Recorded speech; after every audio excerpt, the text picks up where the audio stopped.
রমাজানের প্রস্তুতি নাম্বার 1, আমি সেটা বলি। রমাজানের প্রস্তুতি নাম্বার 1 হচ্ছে যত দুনিয়াবি কাজ আছে সেই কাজগুলোকে কমিয়ে ফেলবো। দুনিয়াবি কাজগুলো কি করবো, মানে দুনিয়াবি যত কাজ, যত ব্যস্ততা যা আছে এগুলোকে কমায় নিয়ে আসবো, যাতে রমজান মাসে আমাকে বেশি বাইরে দুনিয়াবি প্রয়োজনের বাইরে বেরোতে না হয়, মানে বেশি ব্যস্ততা আমাকে দুনিয়ার জন্য না করতে হয়। মনে করেন যে আপনি চাইলে এখন যদি সামর্থ্য থাকে রমাদান এবং ঈদের বাজার করে রাখতে পারেন, কারণ লাইলাতুল কদর নষ্ট করে ঈদের বাজার, আর রমজানের অনেক রুহানিয়াত নষ্ট করে দেয় দুনিয়াবি বাজার ঘাট, তাই না? সবার সামর্থ্য হয় না, কিন্তু বড় বড় যে বিষয়গুলো আছে, বড় বড় খাবার, মৌলিক খাবার, এগুলো আপনি 2 মাসের জন্য বাসায় রাখতে পারেন যদি সামর্থ্য থাকে। সামর্থ্য নাই তাহলে সেটা আলাদা বিষয়। মোট কথা, এটা শুধু একটা বিষয় বোঝাচ্ছি না, দুনিয়াবি যত ব্যস্ততা এগুলোকে কমায় রমাদানের জন্য প্রিপারেশন নিতে হবে। আল্লাহ পাক আমাদেরকে সবাইকে রমাদানের জন্য প্রিপারেশন নেওয়ার তৌফিক দান করেন। এটা হলো মনস্তাত্ত্বিক প্রিপারেশন, যে রমাদান আসতেছে, আমি শাবান মাসেই আমি আমার কাজগুলো গোছাই নিব, যাতে রমজানে আমি ফারেক থাকি ইবাদতের জন্য। বুদ্ধিমানের কাজ না এটা? আল্লাহ পাক তৌফিক দান করেন। আমি 2 নম্বর হচ্ছে ভাই, রমজানের আমরা সবাই 30টা সম রাখবো বলে নিয়াত করি, আল্লাহ পাক তৌফিক দান করেন। আমিন। কিন্তু এখানে একটা কথা, 2 নম্বরটা হচ্ছে রোজা রাখার মতো রোজা রাখতে হবে। কি বললাম বলেন? রোজা রাখার মতো রাখতে হবে। এটা কেন বললেন ভাই? উত্তর দিচ্ছিস। উপোস থাকা, না খেয়ে থাকা আর সম রাখা এক জিনিস নয়। পানি ছেড়ে দেওয়া, খাবার ছেড়ে দেওয়া আর ইসলামী সম এক জিনিস নয়। অনেক ধর্মের মানুষ খাবার পানি ছেড়ে দিয়ে থাকে, উপাস থাকে না? হাদিসের মধ্যে নবীজি বলেছেন যে ব্যক্তি রোজা রেখে অন্যায় কাজ ছাড়তে পারলো না, মানে আল্লাহর মাসিয়াত ছাড়তে পারলো না, এই যে কাবায়ের ফাওয়াহিশ এগুলো ছাড়তে পারলো না, অশ্লীলতা ছাড়তে পারলো না, মিথ্যা ছাড়তে পারলো না, বেহায়াপনা ছাড়তে পারলো না, তার না খেয়ে থাকায়, পানি না পান করায় আল্লাহর কিচ্ছু যায় আসে না। আর রোজার বিষয় বুঝলাম। রোজা কাকে বলে ভাই? মানে রোজা মানে হচ্ছে আমি আল্লাহ পাকের সমস্ত নিষেধ ছেড়ে দিব। কি করব? আল্লাহর সমস্ত নিষেধ। রোজা থেকেছি, পানি খাচ্ছি না, খাবার খাচ্ছি না, কার ভয়ে? গোসল করার সময় 1 ঢোক পানি খেলে কে দেখবে? এই চেতনা তখন কাজ করে না? চুপ করে 1 লোকমা ভাত খেলে কে দেখবে? কেউ দেখবে? আল্লাহ ছাড়া কেউ দেখবে? কেউ দেখবে না। তারপর আপনি খান না কেন? কারণ আপনি অনুভব করেন যে আল্লাহ পাক আমাকে দেখছেন। এটাই হলো ইহসান। এটার নাম কি? ইহসান। এটাই বলা হচ্ছে হাদিসে জিবরিলের মধ্যে, আনতা আবুদুল্লাহ কাআন্নাকা তারাহ, তুমি এমন ভাবে আল্লাহর ইবাদত করো যেন তুমি আল্লাহকে দেখতে পাচ্ছ। ওয়া ইল্লাম তাকুন তারাহু, তুমি যদি আল্লাহকে দেখতে না পারো, জেনে রাখো ফাইন্নাহু ইয়ারাক, আল্লাহ পাক তোমাকে দেখছেন। এটাকে বলে আল্লাহ কনসিয়াসনেস বা ইহসান বা তাকওয়া। আর তাকওয়া হাহুনা, তাকওয়া কোথায়? এখানে। আপনি সওয়াবের আয়াতটা পড়েন, কুতিবা আলাইকুমুস সিয়াম কামা কুতিবা আলাল লাযিনা মিন ক্বাবলিকুম লাআল্লাকুম কি তাত্তাকুন, তোমাদের উপর সিয়ামকে ফরজ করা হয়েছে ঠিক যেমন করে আগের উম্মতদের উপরেও করা হয়েছিল। উদ্দেশ্য হচ্ছে লাআল্লাকুম তাত্তাকুন, যাতে করে তোমরা তাকওয়া অবলম্বন করতে পারো। তাকওয়া মানে আল্লাহ কনসিয়াসনেস, এই যে আমি খাচ্ছি না, পান করতেছি না, আমি বিশ্বাস করি আল্লাহ আমাকে দেখতেছেন, এই তো। সেই বান্দা কেমন করে রমজান চলে গেলেই বেনামাজি থাকতে পারে? রমজান চলে গেলে কি আল্লাহ তাকে আর দেখে না? সেই বান্দা কিভাবে সুদ খায়, তখন কি আল্লাহ তাকে দেখে না? সেই বান্দা, একই বান্দা কিভাবে জেনা করতে পারে, মেয়েকে নিয়ে কেমন করে বাইকে ঘুরতে পারে, কেমন করে গায়রা মারামের সাথে আমরা করতে পারি, রিমিক্সিং করতে পারি, কেমন করে সে সমকামিতার দিকে ধাবিত হতে পারে, কেমন করে সে জুয়া খেলতে পারে, কেমন করে সে মাদক খাইতে পারে, কেমন করে সে আল্লাহ দ্রোহী আইন বাস্তবায়ন করতে পারে, যদি সে এই চেতনা থাকে যে আল্লাহ আমাকে দেখছেন। এই চেতনাটাকে বদ্ধমূল করার জন্যই রমাজান আসে। মানে সুবহানাল্লাহ। আমি বুঝাতে পারলাম রোজা রাখার উদ্দেশ্যটা কি? ওই জিনিসটাকেই আমাদের ভিতরে ইনস্টল করাই হলো উদ্দেশ্য। লাআল্লাকুম, আমাদের বলেন লাআল্লাকুম তাত্তাকুন। তাকওয়া কি কিনতে পাওয়া যায় বাজারে? এই যে আল্লাহ পাক আমাকে দেখছেন, আমি খাবো না, আল্লাহ আমাকে দেখছেন, আমি পান করতে পারবো না, আমার রেস্ট্রিকশন আছে, পিপাসায় গলা ফেটে যাচ্ছে একেবারে রোদের মধ্যে, তাও খাচ্ছি না কেন? কার ভয়ে? ওইটাই জীবনের সব ক্ষেত্রে বাস্তবায়ন করার জন্যই রমজান আসে। বুঝতে পারি নাই মনে হয়?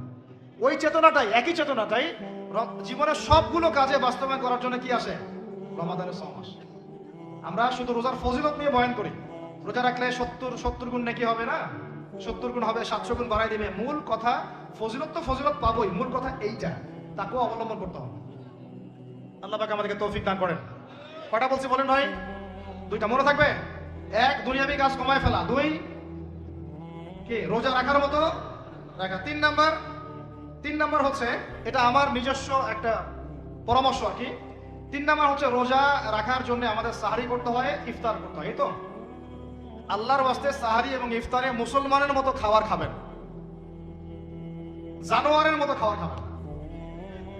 সাহারি এবং ইফতার এই দুটোতে কি খাবেন? মুসলমানের মুমিনের মতো খাবার খাবেন, জানোয়ারের মতো খাবার খাবেন। আল্লাহ পাক বোঝার তৌফিক দান করেন। মানে আমরা কিন্তু সাহারিতে কি করি জানেন? 60 পেট খাই। কয় পেট? নবীজি বলেছেন খাবে পেটের 1 ভাগ খাবার, 1 ভাগ পানি, 1 ভাগ, আবার বলি 1 ভাগ খাবার, 1 ভাগ পানি, 1 ভাগ। কার পেট খালি আছে এখন খাওয়ার সময় খাবার টেবিলে? আমাদের ওস্তাদরা বলেন যে মুসলিম উম্মাহ, আমাদের ওস্তাদরা বলেন যে মুসলিম উম্মাহ খাবার টেবিলে হেরে গেছে সে কখনো জিহাদের মাঠে জিততে পারবে না। বুঝতে পারেন নাই? বুঝতে পারলাম না মনে হয়। যারা খাবারের টেবিলেই হেরে গেছি, এখানেই তো আপনি সুন্নাহভাবে খাইতে পারতেছেন না, প্রবৃত্তির কাছে হেরে গেলেন, গপ গপ গপ গপ করে খাচ্ছি 7 পেট ভর্তি করে। এখানে তো খাবারের সামনেই হেরে গেলাম, প্রবৃত্তির সামনে। সে আবার কাফেরদের সাথে জিতবে কেমনে? জিতবে? আগে নিজের প্রবৃত্তির উপর জিহাদে তো জিততে হবে। আমার মন চাচ্ছে যে না করি, করবো না, এটার নাম জিহাদ, এটাও জিহাদ। মন চাচ্ছে সুদ খাই একটু, খাবো না, এটার নাম কি?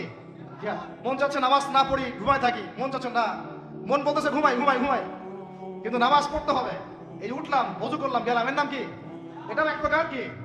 বরং নফসের সাথে জিহাদটা অনেক বড় জিহাদ বলা হয়েছে, বলা হয় না? এটা মানুষকে শক্ত করবে। একটা মেয়ে সেটা প্রেম করতে মন চায়, করবো না, ওকে দেখবো না, যাবো না কাছে, এটা এটা শক্ত থাকার নাম কি? এটা মনে নফসের সাথে কি বুঝেন? আল্লাহ পাক আমাদেরকে নফস শক্ত করার তৌফিক দান করেন। তো ভাই খাবার ইফতারেও এভাবে 7 পেট খাবেন না, সাহরিতেও খাবো না, ওয়াদা করি তো ইনশাআল্লাহ। শোনেন, পরিমিত খাবেন, পুষ্টিকর খাবার খাবেন। পরিমিত খাবেন কিন্তু পুষ্টিকর খাবার খাবেন, তাহলে যথেষ্ট হবে ইনশাআল্লাহ। আর এখনকার যে খাবার, এতে বেশিরভাগই ভেজাল। যত বেশি খাবো তত দ্রুত অসুস্থ হবো। তো এই যে আমরা দিন দিন যে দুর্বল হয়ে যাচ্ছি, বুঝতে পারতেছেন আপনারা? এটা দিন দিন যে আমরা আগের জেনারেশনের মতো শক্ত না। আমাদের দাদারা, তার দাদারা যেরকম স্ট্রং ছিলেন, আমাদের ইয়াংরাও কিন্তু অত স্ট্রং না। একটা ইয়াং ছেলেকে আপনি এখন 50 বছরের একজন মুরব্বীর সাথে পাঞ্জা লাগাই দেন, পারবে না, ওই চাচাই জিতবে। তো এটার কারণ হচ্ছে ভেজাল খাবার, ভেজাল পরিবেশ, ভেজাল সবকিছু। আমরা যা খাচ্ছি বেশিরভাগই বিষ।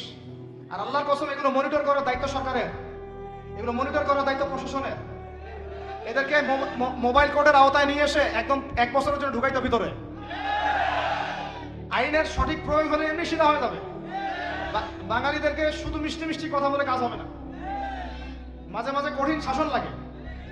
বড় বড় কান্ট্রিগুলো আপনারা দেখে আসেন, মনে করেন রাস্তায় ড্রাইভিং এর সীমা দেওয়া আছে 100 কিলো, ওরা যদি 110 120 চালায় কেউ কিচ্ছু বলবে না, কোনো ট্রাফিক পুলিশও নাই। মোবাইলে একটা মেসেজ চলে আসবে যে তোমার এই 1500 রিয়াল 2000 রিয়াল জরিমানা করা হয়েছে। দিবানা ড্রাইভিং লাইসেন্স বাতিল, ওটা বাতিল তো হবে হবেই, 6 মাসের জন্য জেল খাটবে। বাপ বাপ করে টাকা দিয়ে আসবে, টাকা না দিলেও আর ভয়ে চালাবে না, বাবারে বাবা একটা 1500 রিয়াল খাইছি আবার খাবো।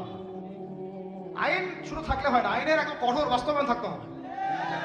এই জিনিসটা যদি থাকে দেখবেন সমাজ ঠিক হয়ে গেছে ইনশাআল্লাহ। আল্লাহ পাক আমাদের সবাইকে কথাটা মন থেকে বোঝার তৌফিক দান করেন। আমরা কি কারো শত্রু? আমরা সবার শুভাকাঙ্ক্ষী। যদি এই জিনিসটা শক্তভাবে বাস্তবায়ন করা যায়, দেখবেন খাবারের ভেজাল এমনি বন্ধ হয়ে গেছে। মানুষকে মেরে ফেলতেছে খাবার দিয়ে, 3 দিনের বাসি তেল দিয়ে রান্না করছে, বললো একদম টাটকা রান্না, খেয়ে ফেলে। এই যে কোলেস্টেরল বেড়ে গেল, ক্যান্সার হচ্ছে। গরু ইনজেকশন দিয়ে ফুলায় হাওয়ায় মোটা তাজা করে ফেলায়, করে নাই? কি অবস্থা মানুষের বুদ্ধি! চালের মধ্যে এটা মিশাচ্ছে, ডালের মধ্যে এটা মিশাচ্ছে, পানির মধ্যে কি মিশাই দিচ্ছে, ড্রেনের পানি বলতেছে মিনারেল ওয়াটার। হ্যাঁ, ডাব খাবেন, ডাবে পানি আগে ইনজেকশন দিয়ে বের করে ফেলাইছে, আগে খাই আছে, অল্প একটু বাকি আছে, ওটার দাম হাঁকাচ্ছে 150 টাকা। নিচ থেকে উপর পর্যন্ত আমাদের সমাজে খালি প্রতারণা চলতেছে। এই কারণে আমাদের উপর থেকে আল্লাহর রহমত দিন দিন উঠে যাচ্ছে। আমাদেরকে সতর্ক হওয়া উচিত, আমাদেরকে সৎ হওয়া উচিত। সৎ হইতে পয়সা লাগে না, সৎ হইতে পয়সা লাগে। সবাই যার যার জায়গা থেকে ভালো হয়ে যায়, কিচ্ছু করা লাগবে না ইনশাআল্লাহ। আপনি মাদক খায়েন না, কেউ জোর করে মাদক খাওয়াবে? আপনি নিজে সুদ খায়েন না, কেউ জোর করে সুদ খাওয়াবে? এখানে কেউ মাদকের দোকান দিল, আমরা খাই না, ও দোকান নিয়ে চলতে পারবে না, টামটোপলা বাঁধে চলে যাবে, কি করবে? চাইতে বাধ্য সে। আমরা খাইলে সে ব্যবসা করবে। আল্লাহর ওয়াস্তে আমরা কোনো রকম প্রতারণার কাছেও যাব না, হারামের কাছেও যাব না, এবং অন্যকে আমরা প্রতারিত করবো না ইনশাআল্লাহ। বাজার মার্কেটে একটা অনেক জটিল বিষয়। রমজান মাস আসলেই দেখবেন দাম বাড়া শুরু হয়েছে। এখনই অসাধু ব্যবসায়ী যারা, ওরা রিস্টোর করে ফেলাইছে, ওরা আবার সিন্ডিকেট করে ফেলবে। যে এই দামের বাইরে যাবেন, তখন আবার দেখবেন যে সরকার বিভাগে পড়ে গেছে, দাম আর কন্ট্রোল করতে পারতেছে না, তখন ভর্তুকি দেওয়া লাগতেছে, আবার ওদেরকে আইনে আনা লাগতেছে। মানে আমরা নিজেরাই ঠিক নাই। কারা ঠিক নাই? আমরা নিজেরাই ঠিক নাই। এই কারণেই তো আমরা মানে আমাদের সমাজের উপর থেকে আল্লাহ পাকের রহমত বরকতটা উঠে যাচ্ছে দিন দিন। আপনি দেখে নিন যে পণ্যের দাম এখন 200 টাকা, রমজান মাস আসলে দেখবেন 250 টাকা 300 টাকা বাড়াই দিচ্ছে। এটা ব্যবসায়ীরা করবে, অনেকেই, অনেক অসাধু ব্যবসায়ী করবে, এটা অনেকেই করবে, এখনো চলতেছে। আমাদের বাংলাদেশে এমন কিছু নাই যেটা উৎপন্ন হয় না। আমরা যদি আমাদের এখানে সঠিক জাকাত ভিত্তিক অর্থনীতি থাকতো, সততা থাকতো, ইনসাফ থাকতো, আমানত থাকতো, আমাদের জিনিস আমরা খেয়ে শেষ করতে পারতাম না, এরপর বাকিটা রপ্তানি করতে পারতাম। অনেক কথা ভাই, এগুলো অর্থনীতির বিষয়, আরেকদিন কথা হবে চল। রমজানে আসছি যেহেতু এতটুকু নসিহত করি। 3 নাম্বার, যে ভাই আমরা এমন ভাবে খাবো না যে খাওয়ার মনে হয় জানোয়ারের খাওয়া। ঠিক আছে ভাই, পুষ্টিকর খাবার খাবো, কিন্তু পরিমাণে কম। কম বলতে কি একবারে কম না, আপনার প্রয়োজন অনুযায়ী 3 ভাগ করে, 1 ভাগ খাবার, 1 ভাগ পানি, 1 ভাগ ফাঁকা, সুন্নাহ অনুযায়ী। আল্লাহ পাক তৌফিক দান করেন, আমিন। 4 নাম্বার হচ্ছে রমাদান মাস মানেই কোরআন। রমাদান মাস মানে কি? এই রমাজানে আমরা সবাই বেশি থেকে বেশি কোরআন তেলাওয়াত করবেন সব। কারা কারা পারি হাত তুলি, আলহামদুলিল্লাহ, হাত নামান। সবাই পারেন কোরআন তেলাওয়াত? মাশাআল্লাহ, মাশাআল্লাহ। এটাই তো চাই, বাংলাদেশের ঘরে ঘরে প্রত্যেক ব্যক্তি যেন কোরআন তেলাওয়াত করা জানে, এটাই তো আমরা চাই। এমন যদি হয় যে 100% মানুষ কোরআন তেলাওয়াত করতে পারে, 16 কোটি মুসলিম, দিন কায়েম হয়ে যাবে ইনশাআল্লাহ, ইনশাআল্লাহ, ইনশাআল্লাহ। ভিতরে কাজগুলো করেন, আল্লাহ পাক তৌফিক দান করেন। তো ভাই কোরআন আমরা রমজানে বেশি থেকে বেশি পড়বো ইনশাআল্লাহ ভাই, ঠিক আছে? যারা পারি না একটা লিমিট ফিক্স করি, কমপক্ষে দিনে 1 পারা, দিনে কমপক্ষে 1 পারা, তাহলে 30 দিনে 1 খতম হবে। ওকে, আরো বেশি পারি 2 পারা, তাহলে 2 খতম হবে। আরো বেশি পারি 3 পারা। এমন আমাদের ইমামদের যুগে, আমাদের 4 ইমামদের যুগে, সলফে সালেহিনদের যুগে প্রতিদিনই একটা করে খতম দিতেন তারা। সুবহানাল্লাহ, তাদের সময় আল্লাহ বরকত দিয়েছিলেন। সুবহানাল্লাহ, সারা রাত জেগে তেলাওয়াত করতেছেন, নামাজ পড়তেছেন, দিনের বেলা তেলাওয়াত করতেছেন। রমজান মাস হচ্ছে কোরআন নাজিলের মাস। এই মাসে যে হতভাগা কোরআন পড়তে পারলো না, তার জন্য আফসোস করা ছাড়া কিছু করার নেই। রমজান মাসে কোরআন আগে পড়বো, কোরআন শিখবো, না পারলে কি পড়বো? না পারলে 1 মাসে শিখবো, অন্যকে শেখাবো, কোরআনের দার্স দিব, কোরআনের মাহফিল হবে, কোরআনের তাবলীগ হবে, কোরআন নিয়ে আলোচনা হবে ইনশাআল্লাহ। আমরা জানবো কোরআনের মধ্যে কি আছে। এটা জানার সবচেয়ে উত্তম মাস হচ্ছে কি? রমাদান। আল্লাহ পাক তৌফিক দান করেন, আমিন। যারা আমরা আরবি জানি টুকটাক ভাঙাচোরা, তারা আমরা একটা অর্থ পড়বো ইনশাআল্লাহ। যারা আমরা আলেম ওলামা আছে অনেকেই, যারা ইফতার দিয়েছি, দাওরা দিয়েছি, বা আমরা তালিম ইলম ওলামায়ে কেরাম যারা আছে, আমরা এই কোরআনের তাফসীরগুলো পড়বো ইনশাআল্লাহ। মানে কোরআনময় রমাদান, কোরআনময় কি? এবং চেষ্টা করবেন, আমার খুব ইচ্ছা হয় যদি আল্লাহ পাক আমাকে ক্ষমতা দিতেন, তৌফিক দিতেন, আমার ইচ্ছা হয় যে রমজান মাসে বাংলাদেশের যত মসজিদ আছে সমস্ত মসজিদে কোরআন শিক্ষা ফ্রি হয়ে যাবে ইনশাআল্লাহ। ভালো উদ্যোগ না? বাংলাদেশে কত মসজিদ আছে? হাজার না লাখ? লাখ না কোটি? হয়তো কোটি কোটি মসজিদ থাকতে পারে। প্রত্যেকটা মসজিদে যদি বিনামূল্যে কোরআন শিক্ষা কার্যক্রম করা যেত রমজান মাসে, 1 মাসে আপনি দেখতেন প্রায় মিনিমাম 5 কোটি মানুষকে কোরআন শেখানো যেত। তাও হাতে কলমে, তাও কি হাতে কলমে, বই দেওয়া হতো ফ্রি। আর ওই যারা টিচার ক্লাস নেবে ওদেরকে বেতন দিব, ভাতা দিব সরকার থেকে। দেওয়া যায় না? দেওয়া যায় না? আচ্ছা, যদি গভর্নমেন্ট নাও দেয়, আপনারা যাকাত থেকে দিতে পারেন, সদকা থেকে দিতে পারেন, পারেন না? নিজেদের পকেট থেকে দিতে পারেন, নিজের ব্যবসা থেকে দিতে পারেন, এলাকা ভিত্তিক দিতে পারেন। কত উৎস আছে না? যদি এভাবে প্রত্যেকটা মসজিদ থেকে কোরআন শিক্ষা কার্যক্রম চালু করা হয় রমজান মাসে, আমরা দোয়া করি আল্লাহ পাক যেন এই কথাটা পৌঁছে দেন উপরের লেভেলে, এবং তারা উদ্যোগ নেয়। জানি না উদ্যোগ নেবে কিনা, আমাদের দায়িত্ব পৌঁছে দেওয়া, পৌঁছে দেনা। তো অ্যাটলিস্ট যদি সবগুলো মসজিদ নাও হয়, প্রত্যেকটা এলাকায় যদি একটা করে মসজিদও হয়, তবুও দেখবেন কয়েক কোটি মানুষকে কোরআন শেখানো যাবে ইনশাআল্লাহ। কোরআন ছাড়া এই জাতিকে আপনি ফিরাতে পারবেন না। কোরআন ছাড়া এই যুবকদেরকে মাদক থেকে ফেরানো যাবে না। কোরআন ছাড়া এই যুবকদেরকে জেনা থেকে ফেরানো যাবে না। এই টিকটক প্রজন্ম হয়ে এরা নষ্ট হয়ে গেছে, শেষ হয়ে গেছে। বাংলাদেশে আশঙ্কাজনক হারে এখন সমকামিতা বাড়তেছে। আশঙ্কাজনক হারে এখন জেনা, ব্যভিচার, পরকীয়া এগুলো বেড়ে গেছে। মাদক দ্রব্যে কি ছয়লা, এই যে গুন্ডামি, মাস্তানি, ছিনতাই কারা করতেছে? যারা ইয়াং ছেলে পেলে এরা করতেছে। এদেরকে ফিরাইতে হইলে কোরআন ছাড়া কোনো গতি নাই। আইয়ামে জাহেলিয়াতের সেই মানুষগুলো কোরআনের আলোয় শ্রেষ্ঠ মানুষে পরিণত হয়েছে। কথা বুঝতে পারেন নাই? আইয়ামে জাহেলিয়াতের সেই মানুষগুলা যারা একসময় নিজের মেয়েকে দাফন করেছিল জীবন্ত। ইন্না লিল্লাহি ওয়া ইন্না ইলাইহি রাজিউন। চিন্তা করা যায়? আপনি আপনার মেয়েকে দাফন করতে পারবেন জীবন্ত? পারবেন? বলেন। এরকম মানুষ যারা এই কাজ করেছিল তারা কোরআনের সংস্পর্শে এসে সোনার মানুষে পরিণত হয়েছে। এই কিতাব আল্লাহ পাক নাযিল করেছেন ওই ঘরের উপরে উঠিয়ে রাখার জন্য না, মাঝে মাঝে বের করবো, ধুলা মুছবো, চুমু খাবার রেখে দিব এই জন্য না, বাবা মারা গেছে খুললাম পড়লাম সব বক্সায় দিলাম এই জন্য না। শুধু এই কিতাব আল্লাহ পাক নাযিল করেছেন যারা আমরা হৃদয়ে ধারণ করি। কোথায় ধারণ করি? হৃদয়ে ধারণ করবো তো তখনই যখন আমি বেশি তেলাওয়াত করবো, বেশি বেশি পড়বো, সবাইকে পড়াবো, শেখাবো। আল্লাহ পাক আমাদের সবাইকে কোরআনের বিপ্লব ঘটানোর তৌফিক দান করেন, আমিন। তো প্রিয় ভাইরা, 4 নম্বর কাজ কোরআন শিখবো, পড়বো, শেখাবো, দর্শ দিব, কোরআনের একদম বিপ্লব। রমজান মাসে ইনশাআল্লাহ কোরআনময় রমাদান হবে ইনশাআল্লাহ। রমজান মাসে অন্য কোনো বইও পড়ার দরকার নেই, প্রয়োজনে কোরআন পড়েন, হাদিস পড়েন আর কোরআন পড়েন, কোরআন এবং হাদিস, অন্য কোনো বই বিষয়ভিত্তিক বই পড়ার দরকার নাই। আর অ্যাটলিস্ট 1 মাস আপনি না পড়েন। এরপরে আসি 5 নাম্বার, একটু বড় হয়ে যাচ্ছে যদিও, আমি সংক্ষিপ্ত করে বোঝাচ্ছি, শোনেন। 5 নাম্বার হচ্ছে রমাদান মাসে, একটু ধৈর্য ধরেন। রমাদান মাসে আমরা ফরজ ইবাদতগুলোকে সর্বোচ্চ গুরুত্ব দিব ইনশাআল্লাহ। যেমন সবার আগে কি? সালাত। এই একটাই বল, সালাত। সালাত নাই ইসলাম নাই, সালাত নাই সে ব্যক্তি মুসলিম না। সোজা কথা শুনেন, সালাত অস্বীকার করে সে ব্যক্তি মুসলিম না। নবীজি বলছেন মান তারাকা সালাতান মুতাআম্মিদান ফাকাদ কাফারা। কেউ যদি ইচ্ছা করে সালাতকে অস্বীকার করে, ছেড়ে দেয়, সে ব্যক্তি কি হয়? কাফারা, কুফরি করে। সালাত না পড়ার কারণে ইমামগণ বলেছেন তাকে মুসলমানদের কবরস্থানে দাফনও করবে না। কোন কোন ইমাম বলেছেন তাকে জানাজাও দিবা না। কোন কোন ইমাম বলেছেন তাকে জেলখানায় বন্দী করে রাখবা। কোন কোন ইমাম বলেছেন তাকে মৃত্যুদণ্ডের শাস্তি দিবা। আমি এমনি বলতেছি না, ইমামদের কওলগুলো পড়ে দেখেন। নামাজ না পড়াটা যেমন তেমন পাপ না তো, ইচ্ছা হইলে পড়লাম ইচ্ছা হইলে পড়লাম না, এমন না। যারা নামাজি তারাও যদি নামাজে সচেতন না হয় তাদের জন্যও শাস্তি আছে, নাউযুবিল্লাহ। ফাওয়াইলুল লিল মুসাল্লিন আল্লাযীনা হুম আন সালাতিহিম সাহুন আল্লাযীনা হুম ইউরাউনা ওয়া ইয়ামনাউনাল মাউন। এখানে বলা হচ্ছে মুসল্লিদের জন্য দুর্ভোগ, যে মুসল্লিরা নামাজ সম্পর্কে গাফেল, উদাসীন, উদাসীন। আবার যারা মানুষকে দেখানোর জন্য নামাজ পড়ে এবং এই যে ছোটখাটো সাহায্য করতে অস্বীকৃতি জানায়, সূরা মাউন পড়েন, তাহলে মুসল্লিদের জন্য গাফেলতির যদি শাস্তি হয়, তাহলে যারা পড়ে না ওদের কি হবে? বলেন, মা সালাকাকুম ফি সাকার, মা সালাকাকুম ফি সাকার। জাহান্নামে যখন ঢুকানো হবে, এই ফেরেশতারা জিজ্ঞাসা করবে কিসে তোমাদেরকে জাহান্নামে নিয়ে আসলো, কি পাপ করছিলা? তারা বলবে, তখন তারা বলবে ক্বালু, তারা বলবে, জাহান্নামীরা বলবে লাম নাকু মিনাল মুসাল্লিন।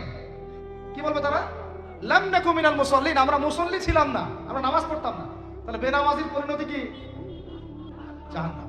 ওয়া লাম নাকু নুতঈমুল মিসকিন, আর আমরা মিসকিনদেরকে খাবার দিতাম না। সুবহানাল্লাহ। আল্লাহ পাক আমাদেরকে সালাত আদায় করার তৌফিক দান করেন। রমাদান মাসে শক্ত করে নামাজ পড়বেন ইনশাআল্লাহ, আল্লাহ পাক তৌফিক দান করেন। 5 ওয়াক্ত নামাজ চেষ্টা করব জামাতে পড়ার জন্য। যদি জামাত ছুটেও যায় তাও পরে জামাত পড়ে নেবেন, সেটাও না পড়েন অ্যাটলিস্ট বাসায় পড়বেন। রাজি আছেন? এখন কথা হচ্ছে যে নামাজের সাথে আরো অনেক ফরজ আছে না? যেমন পর্দা কি ফরজ না? ফরজ না? যাকাত ফরজ না? ফরজ না?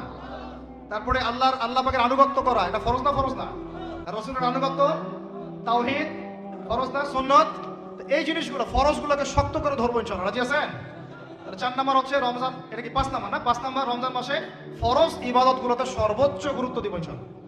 রাজি? 6 নাম্বার হচ্ছে ফরজের পাশাপাশি সুন্নত এবং নফলের পাবন্দি। ফরজের পাশাপাশি সুন্নত এবং নফলের পাবন্দি মানে দেখেন, ফরজ নামাজের আগে পিছে অনেক নামাজ আছে না সুন্নত।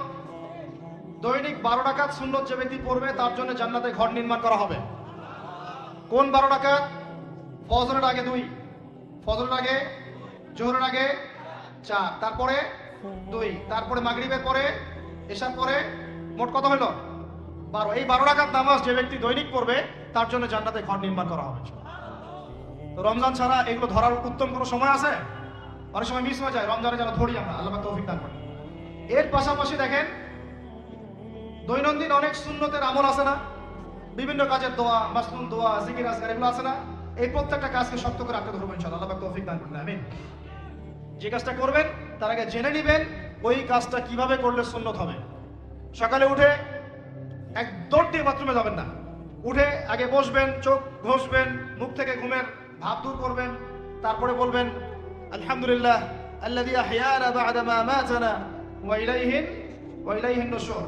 তারপরে আপনি যাবেন আস্তে আস্তে বাথরুমে, বাম পা দিয়ে ঢুকলেন, ইস্তেঞ্জা করলেন, ডান পা দিয়ে বের হবেন, ঢোকার সময় দোয়া আছে, আল্লাহুম্মা ইন্নী আউযু বিকা মিনাল খুবসি ওয়াল খাবাইস, বের হওয়ার সময় আলহামদুলিল্লাহ আল্লাযী আযহাবা আনিল আযান ওয়া আফানি গুফরানাকা, দোয়া আছে। এগুলো সুন্নাহ মোতাবেক কাজ করবেন, বুঝাতে পারতেছি? কাপড় পরবেন, যে কোনো কাপড় পরবেন না, যে কাপড় যে সুন্নত নবী পরতেন সেই সুন্নত পরবেন। চেহারা নবীর মতো হতে হবে, ক্লিন শেপ চেহারা চলবে না, ক্লিন শেপ চেহারা চলবে না। অনেকে মনে করেন যে এটা তো ফরজ কিছু না, এত এত তাচ্ছিল্য করেন কেন? এটাকে শেভ করা মানে হলো নবীর সুন্নতকে জবাই করা। বুঝাতে পারি নাই? এক মুষ্টি রেখে কাটেন, সেটা আলাদা ইস্যু, আলাদা মাসালা। পুরুষের চেহারায় দাঁড়িয়ে থাকতেই হবে, মাস্ট বি। পোশাক আশাক থাকতেই হবে নবীর মতো। আমরা আমাদের সংস্কৃতি নিয়ে গর্বিত না? গর্বিত না? ইসলামিক সংস্কৃতি কোনো দেশ, জাতি, বর্ণ নির্দিষ্ট করে আছে না? সবার জন্য।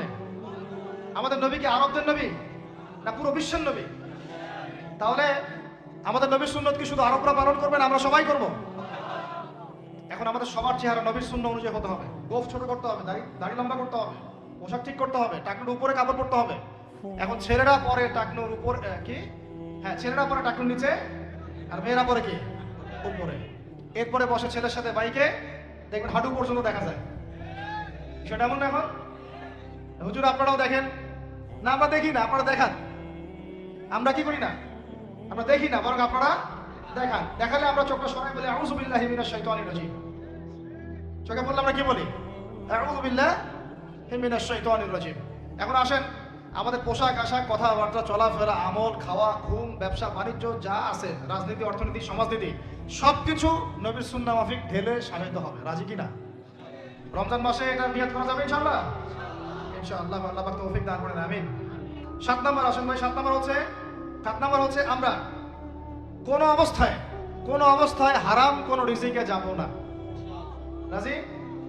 রোজা রাখতেছেন, ইবাদত করতেছেন, নামাজ পড়তেছেন, তারাবি পড়বেন, অনেক কিছু করবেন। এবার এদিকে রিজিকে সুদ, এদিকে রিজিকে ঘুষ, রিজিকে এখানে দুর্নীতি, এখানে করাপশন, এখানে মাপে কম দেওয়া, একটা ইবাদতও কবুল হবে না।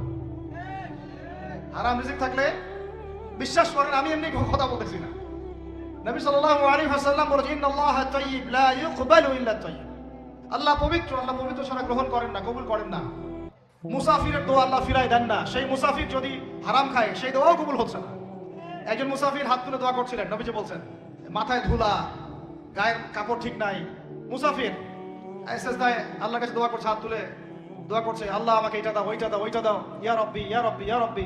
নবীজি বলছেন এই ব্যক্তি যদিও মুসাফির, কিন্তু কিভাবে তার দোয়া কবুল হতে পারে? তার পানীয়টা হারাম, তার খাবারটা হারাম, তার পোশাকটা হারাম। যেতে পারছি ভাই? এমনিতে মুসাফিরের দোয়া কবুল হয়। 3 ব্যক্তির দোয়া আল্লাহ ফিরায় দেন না। কয় ব্যক্তি? এক নাম্বার হচ্ছে মুসাফির, 2 নাম্বার হচ্ছে কি সন্তানের জন্য পিতামাতার দোয়া, আর 3 নাম্বার কি মাজলুমের দোয়া। মাশাআল্লাহ, আপনারা জানেন ভালোই। মাজলুম মানে কি? যার উপর জুলুম করা হয়, যার উপর জুলুম করা হয়েছে। আমরা এখন কিন্তু সবাই মাজলুম, তাই না ভাই? পুরো মুসলিম উম্মাহ এখন মাজলুম। ইনশাআল্লাহ এই অবস্থা থাকবে না। ইনশাআল্লাহ জালেম যেখানে জুলুম করবে পতন হবে, সমস্ত জালেমদের পতন বিশ্ব থেকে হবে ইনশাআল্লাহ। এটা সময়ের ব্যাপার। কিসের ব্যাপার? আল্লাহ পাক পরীক্ষা করছেন আমাদের। ইসরায়েল সারা জীবন বোম মারতে থাকবে না ইনশাআল্লাহ তাআলা। ফিলিস্তিনের মা বোনরা এভাবে ধর্ষিত হবে না ইনশাআল্লাহ। একদিন ওই বাচ্চারা বড় হবে, ওরা যুদ্ধ করবে ইনশাআল্লাহ। এই ভাইরা যাদেরকে মারা হচ্ছে, এই লীলা খেলা চলবে না ইনশাআল্লাহ। ইনশাআল্লাহ তাআলা এই হাদিসের উপর বাস্তবায়ন হবে। কোন হাদিস? নবীজি বলেছেন লা তুকাতিলুনাল ইয়াহুদ, তোমরা অবশ্যই এই জালেম ইহুদিদের সাথে যুদ্ধ করবেই। ওয়ালা তাকতুলুনহুম, তোমরা অবশ্যই এদেরকে হত্যা করবেই। এমন কি ওরা পাথরের পিছনে লুকালেও হাত্তা ইয়াকুলুল হাজার ওয়াশ শাজার, পাথর গাছ কথা বলা শুরু করবে।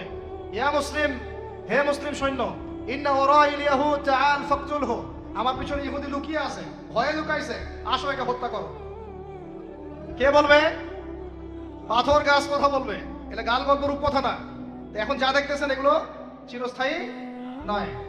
কথা প্রসঙ্গে চলে আসলো, 3 ব্যক্তির দোয়া আল্লাহ পাক ফেরত দেন না। মাজলুম, সন্তানের জন্য পিতামাতার দোয়া এবং মুসাফিরের দোয়া। কিন্তু যদি রিজিক হারাম হয় তাহলে হবে না। তাহলে আমাদের নসিহত নাম্বার কত? এটা 7। আমরা কোনো অবস্থায় হারাম রিজিকে সম্পৃক্ত হব না। রোজা রেখে তো মোটেই না।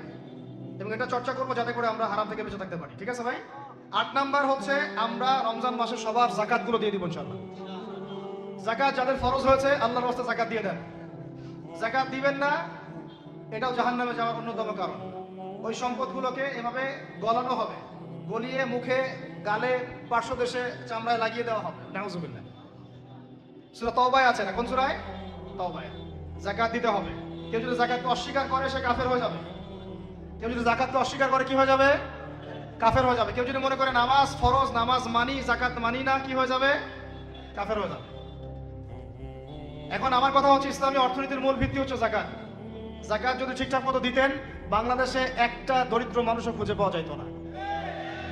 এটা গাল গল্প না, এটাই বাস্তবতা। কিন্তু আমরা সেটা বাস্তবায়ন করতে পারি নাই, পারছি না।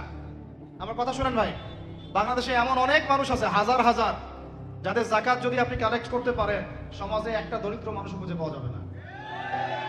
এমন একজন মানুষের যাকাত দিয়ে আপনি একটা গ্রামের মানুষকে খাওয়াইতে পারবেন। মিলসের মালিক যাকাত দেয় না, গার্মেন্টসের মালিক অনেক যাকাত দেয় না, ফ্যাক্টরি মালিক যাকাত দেয় না, অনেকে কানাডায় বাড়ি ঘর করতেছেন, এখানে যাকাত দেন না। আছে না এরকম? যাকাত না দিলে ইসলামের খুঁটি থেকে নাম কাটা পড়ে গেল। ইসলামের ভিত্তি কয়টা? 5টা না? তাওহীদের পরে কি সালাত না? সালাতের পরে কি? যাকাত। তারপরে না রমাদান এবং হজ, তাই না বিষয়টা? আল্লাহ পাক আমাদেরকে ইসলামের এই 5টা পিলারের অন্যতম পিলার যাকাতের উপর আমল করার তৌফিক দান করেন। কয়টা বললাম ভাই?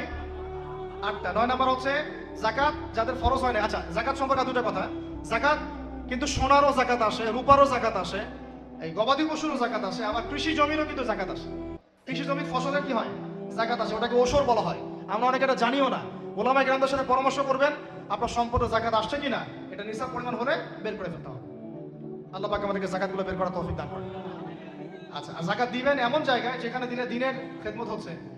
ইন্নামা সাদাকাতু লিল ফুকারা ওয়াল মাসাকিন ওয়াল আমিলিনা আলাইহা ওয়াল মুআল্লাফাতি কুলুবুহুম, আয়াত আছে না? ওয়া ফির রিকাব। এটা সূরা তাওবায় আছে না? সূরা তাওবার 60 নম্বর আয়াত। কত নম্বর? 60। সূরা তাওবার কত নম্বর? এই সূরার 60 নম্বর আয়াতে যাকাতের 8টা খাত বর্ণিত আছে। এই যে কোনো খাতে আপনি দিতে পারেন, তবে আমার পরামর্শ দ্বীনের রাস্তায় ফি সাবিলিল্লাহ এগুলোতে যাকাত দিলে ভালো হবে, আত্মীয়দেরকে দিলে ভালো হবে, মিসকিনদেরকে দিলে ভালো হবে। ইনশাআল্লাহ আল্লাহ পাক তৌফিক দান করেন। 9 নম্বর, যাকাত ছাড়াও আমরা বেশি বেশি দান সদকা করবো। ইনশাআল্লাহ রমজানে বেশি বেশি সদকা করবেন, বেশি বেশি সদকা। মানে সদাকার এমন ক্ষমতা আছে যে আপনার তাকদিরে মনে করেন একটা বিপদ লেখা আছে, মনে করেন তাকদিরে একটা বিপদ আছে, আপনি এখানে সদকা করছেন, সদকা করছেন, এই সদাকার ওসিলাতে আল্লাহ পাক আপনার এই বিপদটা দূর করে দিতে পারেন। একটা রোগ হয়েছে, বিপদে পড়ে গেছেন, এখন যদি গোপনে গোপনে সদকা করতে থাকেন এবং ওই ওসিলায় আল্লাহর কাছে দোয়া করেন যে আল্লাহ এই সদকার ওসিলায় আমার এই বিপদটা তুমি কাটায় দাও, আল্লাহ কাটাই দেবেন। সদকার এমন ক্ষমতা আছে, তবে এটা ঢাকঢোল পিটায় না, যত পারেন গোপনে গোপনে। হ্যাঁ, প্রকাশ্যেও দেওয়া যায়, গোপনে দেওয়া উত্তম, গোপনে দেওয়া কি উত্তম, প্রকাশ্যেও দেওয়া যাবে, কোনো সমস্যা নেই। আমরা সদকা দিব, বেশি বেশি চেষ্টা করবো আত্মীয়র হক দেওয়া, আত্মীয়দেরকে দেওয়ার জন্য, প্রতিবেশী, আমাদের সমাজের ইয়েতিম, আমাদের সমাজের বিধবা, আমাদের সমাজের মিসকিন, ভালো ভালো জায়গায় সদকা করবেন। ঢাকা শহরে দেখা যায় অনেক সময় আমরা গাড়ি দিয়ে যাই, গাড়ির সামনে গ্লাসে নক করে টাকা যাচ্ছে, আল্লাহর ওয়াস্তে কিছু দেন। কে জানি হাদিসটা ভিক্ষুকদেরকে শিখাইছে। কোন হাদিস জানেন? যে আল্লাহর ওয়াস্তে কারো কাছে কিছু চাইলে ফিরাইতে হয় না। আল্লাহর ওয়াস্তে যদি কেউ আপনার কাছে কিছু চায়, আল্লাহর ওয়াস্তে ভাই আপনার কাছে আমি 10টা টাকা চাচ্ছি, থাকলে দেন, তাহলে এটা ফিরাইতে হয় না। বেচারা আল্লাহর ওয়াস্তে চাইছে, আমি ফিরাবো কেন? আল্লাহর দোহাই দিছে। তো প্রত্যেকটা ভিক্ষুক দেখবেন চায় আল্লাহর ওয়াস্তে দেন, সেটা নিয়ে গাঁজা খাক আর কি করে করবো, আল্লাহর ওয়াস্তেই চাচ্ছে। অনেক সময় দেখা যায় অনেক ভিক্ষুকের ফ্ল্যাট আছে ঢাকায়, কি আছে, আর আমরা ভালো থাকি, যারা দেই তারা ভালো থাকি, হয় ভিক্ষুকের ফ্ল্যাট আছে। সুবহানাল্লাহ। প্রতারণা যুক্ত, বোঝার বুদ্ধি নাই কোথায় দিলে ভালো হবে, এই জন্য বাছাই করে করে সদকা করবেন, দিনই খাতগুলোতে বেশি সদকা করবেন। আল্লাহ পাক তৌফিক দান। আর সবচেয়ে ভালো হয়, আমার পরামর্শ, সবচেয়ে ভালো হচ্ছে আত্মীয়দেরকে দিবেন। এখানে আপনি 2টা নেকি পাবেন। কয়টা? এক, আত্মীয়র হক রক্ষা করলেন, হক আদায় করে তার নেকি, সদকা তো করলেন, এটার নেকি আছে। আবার আত্মীয়র সম্পর্ক বজায় রাখলেন, সুসম্পর্ক বজায় রাখলেন, এটা আরেকটা নেকি। আত্মীয়তার সম্পর্ক রক্ষা করা বিশাল ইবাদত। মানে এটা সিলাতুর রাহিম, এটা আল্লাহ পাকের আরশের সাথে ঝুলে থাকে। যে আত্মীয়তার সম্পর্ক রক্ষা করে আল্লাহ পাক তাকে রক্ষা করবেন। আত্মীয়তার সম্পর্ক যে নষ্ট করে দেয় আল্লাহ পাক এই কেটে ফেলবেন। এটা আত্মীয়তার সম্পর্ক নষ্ট করতে হয় না। আত্মীয়তার সম্পর্ক নষ্টকারী জান্নাতে যায় না। লা ইয়াদখুলুল জান্নাতা কাতিউর রহিম, মানে আত্মীয়তার সম্পর্ক, রক্তের সম্পর্ক যারা কতে মানে কেটে ফেলে, তারা জান্নাতে যাবে না। তো প্রিয় ভাইরা, আমরা আত্মীয়তার সম্পর্ক রক্ষা করবো ইনশাআল্লাহ। এখন আত্মীয়দের মধ্যে সবাই একরকম হয় না, এক এক মানুষ এক এক বুঝের। কেউ হয়তো আল্ট্রা মডার্ন, কেউ এক্সট্রা অর্ডিনারি মডার্ন, ঠিক আছে, কেউ দিনের ধার কাছেও নাই, কেউ নাস্তিক, এরকম আছে তো নাকি? তা আপনি সৌজন্যমূলক সম্পর্ক বজায় রাখবেন, সালাম কালাম বিনিময়ে আসলে মেহমানদারি করা, সৌজন্যমূলক সম্পর্ক কি করবেন? বজায় রাখবেন। আল্লাহ পাক আমাদেরকে বোঝার তৌফিক দান। 10 নম্বর হচ্ছে ভাই, রোজা রেখে বেশি বেশি ইস্তেগফার করবেন। কি করবেন বলেন? রোজা রেখে বেশি বেশি ইস্তেগফারের সবচেয়ে ছোট্ট বাক্যটা হচ্ছে আস্তাগফিরুল্লাহ ওয়া আতুবু ইলাইহি। কি বললাম বলেন? আস্তাগফিরুল্লাহ ওয়া আতুবু ইলাইহি। এইটুকু পারা যাবে না? দিনে কমপক্ষে 100 বার। কতবার? দিনে কমপক্ষে 70 বার বা 100 বার। দিনে কমপক্ষে 70 বার বা 100 বার। আরো বেশি পারলে আরো ভালো। ওই যে হিসনুল মুসলিম একটা বই আছে না, বা কিতাবুজ জিকির, কিতাবুদ দুআ, আল আসকার, এমন অনেক বই পাওয়া যায়। এই বইগুলো কিনবেন, ওখানে দেখবেন অনেক জিকির আজকার দেওয়া আছে, দৈনন্দিন জিকির আজকার দেওয়া আছে, তাসবিহ তাহলিল দেওয়া আছে, সকাল সন্ধ্যার মাসনুন দোয়াগুলো দেওয়া আছে। এগুলো মুখস্থ করেন। কিছু হলেই হুজুর দোয়া করে দেন, হুজুর ফুদিয়ে দেন, হুজুর পানি পরা দেন। আগে হুজুরের উপর ডিপেন্ডেন্সি কেন? নিজে আল্লাহর কাছে চাওয়া শিখেন। সিজদায় গিয়ে আল্লাহকে বলেন, আল্লাহ আমার অসুস্থ, আমি অসুস্থ, আমাকে শেফা দাও। সিজদায় গিয়ে বলেন, আল্লাহুম্মা আতিনা ফিদ দুনিয়া হাসানা ওয়া ফিল আখিরাতি হাসানা ওয়া কিনা আযাবান নার। হাত উঠান, আল্লাহকে বলেন, আল্লাহুম্মা আইনি আলা যিকরিকা ওয়া শুকরিকা ওয়া হুসনি ইবাদাতিক। আল্লাহকে বলেন, ইয়া শাফি, ইয়া আল্লাহ, ইয়া রহমান, ইশফিনি, আমাকে শেফা দান করেন। আগে আল্লাহর সাথে কথা বলা শিখেন, তাই না ভাই? তারপরে দোয়া নিবেন, পানি পরাও নিতে পারেন, ঝাড়ফুঁক দিতে পারে, সেটা আছে বৈধতা অবশ্যই, এটাও ঠিক আছে। কিন্তু আগে আপনি আল্লাহকে চিন্তা শিখেন। বেশি বেশি রোজা রেখে ইস্তেগফার করবেন, আল্লাহ পাক তৌফিক দান করেন, আমিন। একটা বইয়ের নাম হচ্ছে হিসনুল মুসলিম, আল আসকার, কিতাবুদ দুআ, এরকম অনেকগুলো বই আছে বাজারে। এগুলো কিনে বাসায় মুখস্থ করার চেষ্টা করেন, আল্লাহ পাক তৌফিক দান করেন, বলি আমিন। কয়টা বললাম? 10টা। 11 নম্বর শোনেন, 11 নম্বর হচ্ছে, দেখেন, কোরআন খুলবেন, দেখবেন প্রথমে রোজার প্রসঙ্গ যেখানে আসছে, কুতিবা আলাইকুমুস সিয়াম, সেখানে আগে আসছে সিয়ামের কথা, তারপরে আসছে শাহরুর রমাদান আল্লাযী উনজিলা ফীহিল কুরআন, কোরআনের কথা, তারপরে আবার আসছে ওয়া ইযা সাআলাকা ইবাদি আন্নী ফাইন্নী করিব, দোয়া করার কথা। সুবহানাল্লাহ। কিসের কথা? প্রথমে আসছে রোজা রাখার কথা, তারপরে কোরআনের কথা, তারপরে আল্লাহর কাছে কি করার কথা? দোয়া করার কথা। যখন আমার বান্দারা তোমাকে জিজ্ঞাসা করে, যে আমার সম্পর্কে জিজ্ঞাসা করে, ওয়া ইযা সাআলাকা ইবাদি আন্নী, বলো ফাইন্নী করিব, আমি কাছেই আছি, উজিবু দাওয়াতাদ দাঈ ইযা দাআন, দোয়াকারী যখন দোয়া করে আমি তার দোয়া শ্রবণ করি। সুবহানাল্লাহ। ফালিয়াস্তাজিবু লি ওয়াল ইউমিনু বি, আমি তার দোয়া শুনি, অতএব সেও যেন আমার কথা শুনে, সুবহানাল্লাহ, এবং আমার প্রতি ঈমান নিয়ে আসে। তাহলে রোজা রেখে বেশি বেশি কি করব বুঝে ফেলছেন? কি বলেন? দোয়া করবেন। কোরআনের পরে কিসের কথা আসছে? রোজাদারের দোয়া ফেরত দেওয়া হয় না। দোয়া কবুল হওয়ার অন্যতম একটা অস্ত্র হচ্ছে রোজা রেখে দোয়া করা। কেমন করে ফেরত দিবে? আল্লাহর জন্য আমরা না খেয়ে আসি, তাই না? আল্লাহ পাকের মায়া হবে না, দয়া হবে না? আমার বান্দা না খেয়ে আছে, আমার বান্দা পানি ত্যাগ করছে, আমার বান্দা স্ত্রী সহবাস ত্যাগ করছে, হালালগুলো ছেড়ে দিয়েছে আমার জন্য, তা আমি কেন তার দোয়া? অবশ্যই আল্লাহ পাক উপযুক্ত মনে করলে দোয়া কবুল করবেনই করবেন ইনশাআল্লাহ। দোয়া করার পদ্ধতি জানতে হবে। হারাম খাওয়া যাবে না, শিরক করা যাবে না, বেদাত করব না ইনশাআল্লাহ। দোয়া করার আগে আল্লাহর প্রশংসা করব, নবী সাল্লাল্লাহু আলাইহি ওয়াসাল্লামের প্রতি দরুদ পড়ব, ঠিক আছে? দোয়া কবুলের সময়গুলো বেছে বেছে দোয়া করব, ইনশাআল্লাহ দোয়া কবুল হবে। আল্লাহ পাক আমাদেরকে রোজা রাখা অবস্থায় বেশি বেশি দোয়া করার তৌফিক দান করেন। কটা হচ্ছে? 11। 12 নম্বর হচ্ছে, রমজান মাসে তারাবির নামাজ জামাতে পড়ব। কি বললাম বলেন? রমজান মাসে সালাতুত তারাবি জামাতে পড়ব। এখন আমি আরো 3টা কথা বাড়াই দিচ্ছি। কেউ হজম করতে পারলে করেন, যদি না করতে পারেন, বদহজম হয়ে যায়, কিছু করার নাই। বদহজম যদি হয়ে যায়, পরে আমাদের সাথে মাদ্রাসায় এসে বসেন, কিতাবপত্র খুলে দেখাবো, কথা হবে ইনশাআল্লাহ, ঠিক আছে? অনলাইন গরম করার দরকার নাই। রমজান মাসে আমরা তারাবির নামাজ পড়বো ইনশাআল্লাহ জামাতে। কোথায়? জামাতে ইনশাআল্লাহ। 1। 2 নম্বর, তারাবির নামাজ পড়বো 20 রাকাত। কত রাকাত? 20 রাকাত। আর যদি বলেন যে আমি ভাই কম পড়ি, পড়েন আপনি বাসায়, কোনো সমস্যা নাই, আপনি আপনার মতো করে বাসায় পড়েন, কোনো সমস্যা নাই। যদি উমর রাদিয়াল্লাহু আনহু এর উপর আমল করে থাকেন, আমার আমল করতে কোনো সমস্যা নাই। যদি উসমান রাদিয়াল্লাহু আনহু 2 আযান চালু করে থাকেন, তাহলে আমার আমল করতে কোনো সমস্যা নাই। ওই যে হাদিসটা বলেছিলাম প্রথমে, কে নাজাত প্রাপ্ত ফেরকা? মা আনা আলাইহি ওয়া আসহাবি, আমি আর আমার সাহাবীরা যার উপরে আছি। আরেকটা হাদিস কি? আলাইকুম বিসুন্নতি ওয়া সুন্নতি খুলাফায়ে রাশিদিন মাহদিয়িন মিন বাদি, তোমাদের উপর অবধারিত হচ্ছে, ওয়াজিব হচ্ছে আমার সুন্নতকে আঁকড়ে ধরা এবং আমার সাহাবীদের সুন্নতকে কে আঁকড়ে ধরা। কার কার সুন্নত? আমার সুন্নতকে আঁকড়ে ধরো এবং আমার সাহাবীদের সুন্নতকে আঁকড়ে ধরো, খোলাফায়ে রাশিদার সুন্নতকে আঁকড়ে ধরো, যারা মাহদিয়িন হেদায়েত প্রাপ্ত মিন বাদি আমার পরে। সাহাবায়ে কেরাম যদি কিছু চালু করেন আমল করতে কোনো দোষ নাই, বরং এটাই হচ্ছে সুন্নতের আরো শ্রেষ্ঠ অনুসরণ। কারণ আমি তো ওমরের চেয়ে বড় পরহেজগার হইতে পারবো না, পারবেন? তাহলে আমি তো উসমানের চেয়ে দিন বেশি বুঝি না। তিনি যদি 2 আযান চালু করতে পারেন তাহলে আমি তাকে বেদাতি বলতে পারি না, নাউযুবিল্লাহ।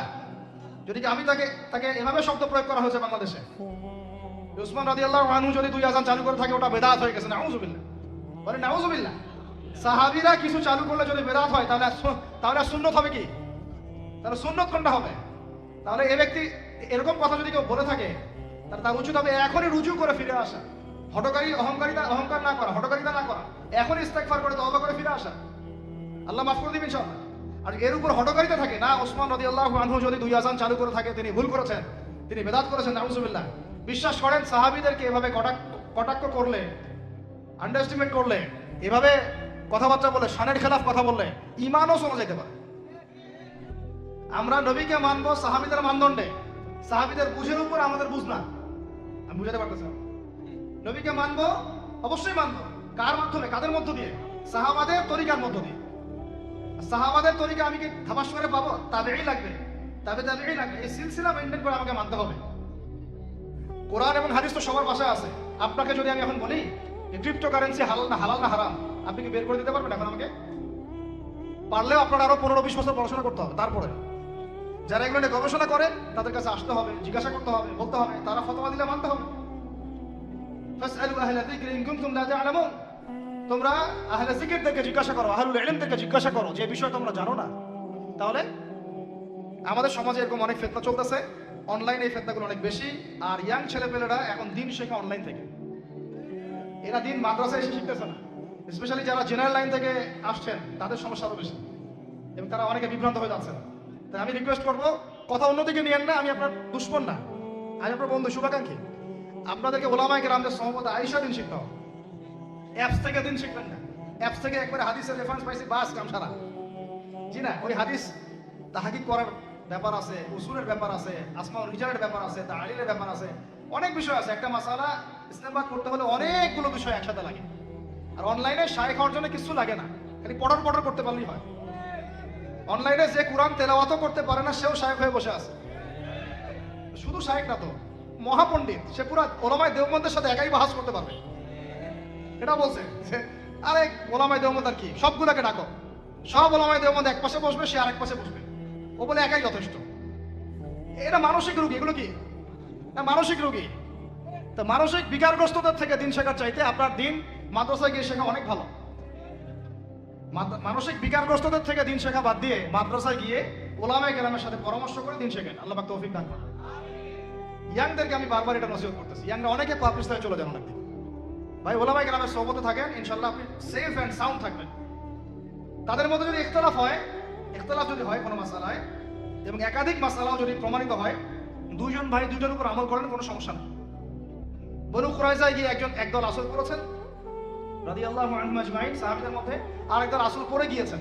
নবীজিকে বলেছেন দুজনের মধ্যে অমুক ঠিক আর অমুক বেঠিক। দুজনকে বলেছেন তোমরা দুইজনে ঠিকের উপর আসো, সমস্যা।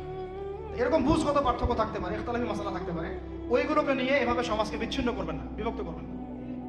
তো এখানে প্রমাণিত একটা চিরায়ত একটা আমল সলফে সালিহীন যুগ থেকে চলে আসছে। আমরা তারাবি জামাতে পড়বো ইনশাআল্লাহ, 2 সর্বোচ্চ সংখ্যায় পড়বো ইনশাআল্লাহ। আমরা 20 রাকাত পড়বো ইনশাআল্লাহ। আপনি যদি 8 রাকাত বা 12 রাকাত, 14 রাকাত, 15 রাকাত পড়তে চান পড়েন, কোনো সমস্যা নেই। আপনার সাথে আমি যুদ্ধ করতে যাবো না, এটা তো ফরজ না। ফরজ কি? যুদ্ধ করার দরকার নেই, পড়তেছে পড়ুক, সমস্যা নাই। আমরা 20 রাকাত পড়বো ইনশাআল্লাহ, সমস্যা আছে কোনো? কেউ যদি 20 রাকাতকে বেদাত বলে তখন সমস্যা হবে। যদি কেউ 20 রাকাতকে কি বলে?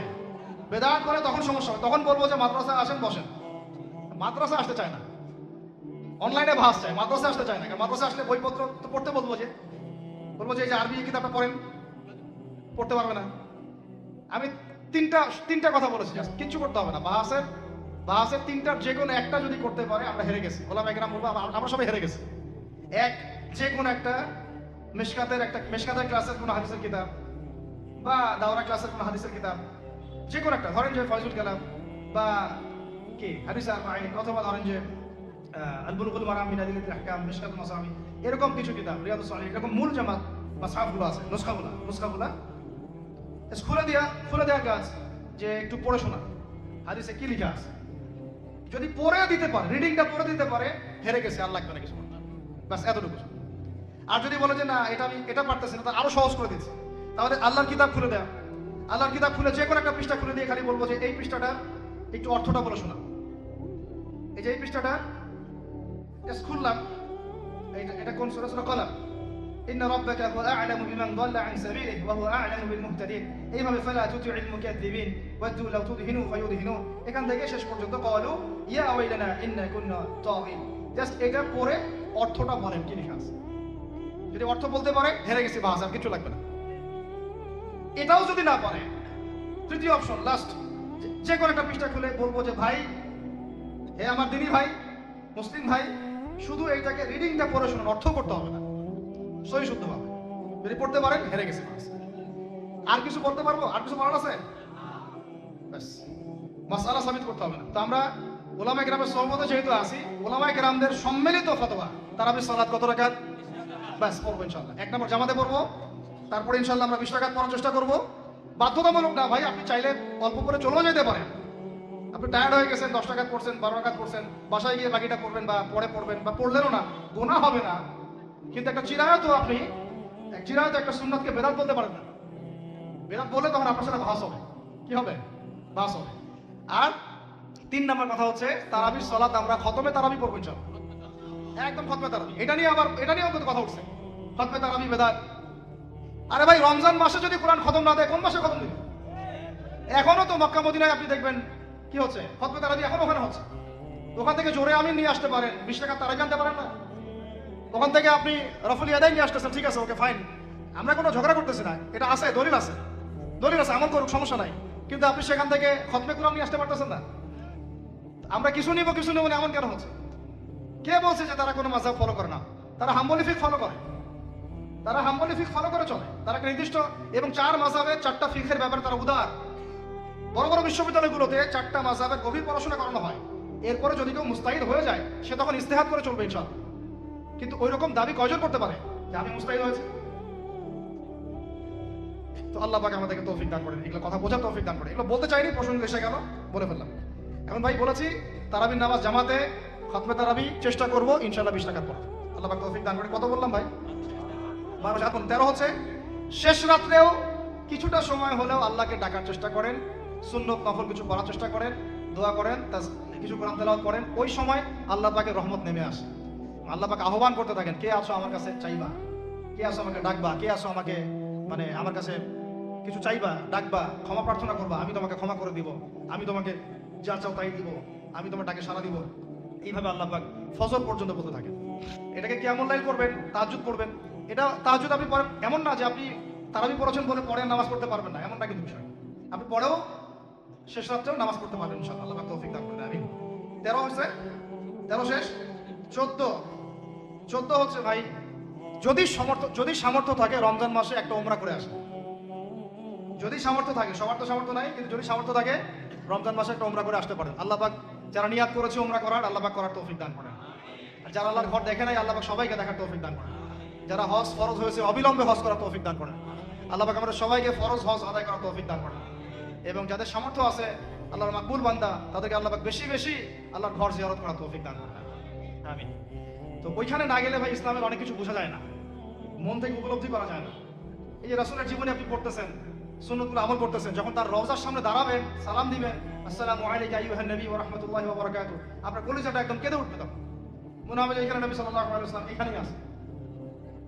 তো তার যুদ্ধ করা সেই বদরের মাঠ, সেই উহুদের প্রান্তর, সেই বনু কুরাইজা, সেই আপনার মসজিদে কুবা, এই মক্কা, এই বাইতুল্লাহ, এই হারাম, এগুলো না দেখলে, চোখে না দেখলে আপনি উপলব্ধি করতে পারবেন, ফিলতে আসবে। কথা বুঝতে পারছেন? আল্লাহ পাক আমাদেরকে সামর্থ্যবানদেরকে উমরা করার তৌফিক দান করেন। এরপরে হচ্ছে যে কটা শেষ হয়েছে? 14টা, 13টা, 14টা হয়ে গেছে। আচ্ছা, শেষটা হচ্ছে, রমজানে আমরা আমাদের আশপাশের সমাজের যত দরিদ্র মানুষ আছে, অসহায়, দরিদ্র, ইয়েতিম, বিধবা, মিসকিন, এরকম মুসলিম যারা আছে, তাদের সবাইকে ইনশাআল্লাহ রমাদানের পণ্য সামগ্রী, খাদ্য সামগ্রী বিতরণ করবো ইনশাআল্লাহ। এই উদ্যোগটা আমরা সবাই নেই তো আল্লাহ পাক নেওয়ার তৌফিক দান করেন। প্রত্যেকটা এলাকা ভিত্তিক যুবকরা দাঁড়ায় যাও, হালাল যাদের অর্থ ওদের থেকে কালেকশন করো, ওরে প্যাকেট রেডি করো। এক পাশে রমাজানের প্যাকেজ, চাল ডাল ছোলা বুট জায়গা হয়, রমাজানের প্যাকেজটা করে সমাজের নিম্নবিত্ত, একদম নিম্নবিত্ত, নিম্ন মধ্যবিত্ত, নিম্নবিত্তরা চেয়ে খাইতে পারে, নিম্ন মধ্যবিত্তরা কিন্তু চেয়েও খাইতে পারে না, ওদের গায়ের হতে লাগে, তাই না? তাদের নাম লিস্ট করে করে সবার ঘরে ঘরে পৌঁছে দেওয়ার চেষ্টা করো, আল্লাহ পাক তৌফিক দান করেন।